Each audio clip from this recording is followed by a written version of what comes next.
নেশা খাওয়ার টাকা দেয়, পরে আবার আমরা কাজ করে ওদেরকে দিই। যেমন আপনার 10,000 টাকা কাজ করছি, লিডারে দিতে হবে 5,000 টাকা, আর আমরা 5 জন থাকলে 5,000 টাকা নিব, 1,000 টাকা করে।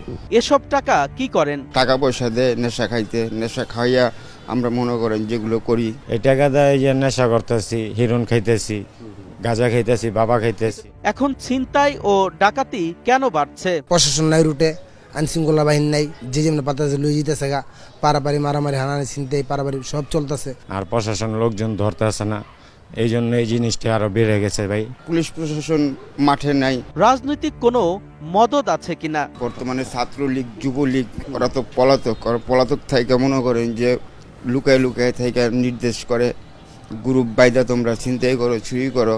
তারা বলে তোমরা করো, এখন সময় আছে, এখন করে নাও, পড়ার করতে পারবা না।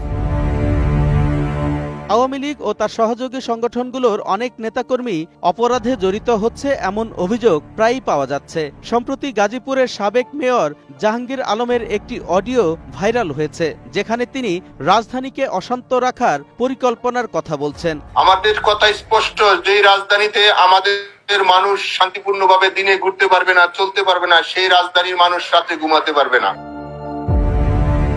আমরা কথা বলি নিষিদ্ধ সংগঠন ছাত্রলীগের একজনের সাথে, যার কাছে আমরা জাহাঙ্গীরের কথার সত্যতা পাই। যেসব নেতারা রয়েছে আওয়ামী লীগের, তাদের সাথে কি আপনাদের যোগাযোগ হয়? হ্যাঁ আছে, এটা একটা হাইড করা একটা গ্রুপ আছে হোয়াটসঅ্যাপে, বিভিন্নভাবেই আর কি যোগাযোগ হচ্ছে তাদের সাথে। আমরা কি আপনার কাছে হোয়াটসঅ্যাপ গ্রুপে কোনো চ্যাট বা আলোচনা দেখতে পারি?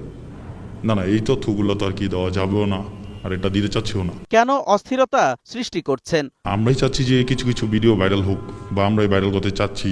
আমরা এইগুলো এই জন্য প্রকাশও করছি, যে নারীদের সাথেও করছি, আমরা ওপেনলি ছিনতাই মিনতাই এগুলো আর কি করাচ্ছি বা করছি। এটা করছি আমরা যাতে দেশে একটা আতঙ্কিত থাকে, মানুষ একটা আতঙ্ক হয়ে যায় যে এখন দেশটা কেমন, আর শেখ হাসিনা থাকতে দেশ আমরা ভালো ছিলাম। কিভাবে বাস্তবায়ন করছেন? হোয়াটসঅ্যাপ গ্রুপে আমাদের এখনো কথা হয়, যারা পালাইছে তাদের সাথেও কথা হচ্ছে। ইনান ভাই, সাদ্দাম ভাই, আমাদের গ্রুপ আছে হোয়াটসঅ্যাপে, গ্রুপে সবার সাথে কথা যোগাযোগ হয়, তো ওনারা নির্দেশ করে, আমরা ওই অনুযায়ী করছি।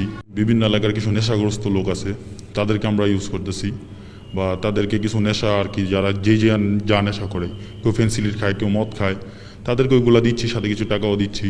আমরা যা বলছি তাই করছে, বা আমাদের জানাচ্ছে যে এটা করছি ওটা করছি। আর এলাকার কিছু লোক আছে আমাদের, যেমন আমাদের ছাত্রলীগ কিছু পোলাপান আছে এখনো, বা অনেকেই জানে না যে তারা ছাত্রলীগ করছে, হাইড করা কিছু ছেলেপেলে আছে, তো এখন তারা আমাদের নির্দেশনাই আমরা যা বলছি তাই করছে। আরও গ্রুপ আছে, তাদের নির্দেশনাটা হচ্ছে যেমন দেশকে একটা নাড়াচাড়া দেওয়ার আর কি।